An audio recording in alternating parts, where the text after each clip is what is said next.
ఏ అప్పుడేమో కోహినూరు, ఇప్పుడేమో కప్పు వేసుకపోదాం అని ప్లాన్ ఇచ్చారు బ్రిటిష్ వాళ్ళు. ఇప్పుడు మేము ఇడుస్తాం.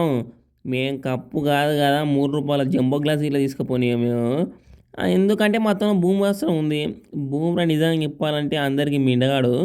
అబ్బా, ఒక్కొక్క బౌలింగ్ పక్కన వాడు బెత్తెలుగాడు బొట్టు పొట్టు కొడుతున్నా కానీ వాని బ్యాట్కు బాల్ తాకితే సిక్స్ పోరు అంతే. వాడిని తిమ్మిడి తీపిచ్చిండు. ఇక కొన్ని ఏళ్ళు గెలుస్తారేమో అనిపించింది, వాళ్ళు చిన్నగా దడ పుట్టింది మాకు. కానీ పాండ్య బాపు అల్లాడిచ్చిండు. ఇంకా ఇప్పుడు చెప్పను రా బాబు, బాపు తోపు, దమ్ముంటే బాపుని ఆపు. ఇక ఫైనల్లో వాళ్ళు న్యూజిలాండ్ వాళ్ళు ఉన్నారు, వాళ్ళకి చెప్తాం. ఇక ఒకటే చెప్తున్నాం వాళ్ళకు. ఇక మా టీం ఫుల్ సింగిల్ వచ్చేసింది. మా సంజు ఇట్లా సుంజులు ఊపుతుండు ఒకరొకరికి. ఇక మీకు ఫిక్స్ అయిపోరి, ఈసారి కప్పు మాత్రం ఎక్కడ పోదు, మాతోనికి వస్తుంది కప్పు, చూసుకుంటున్నాండి. ఈసారి కప్పు తీసుకుపోయి నేను ఇట్లా ధోని అన్న రోహిత్ అన్న పక్కన ఉంటాను నేను.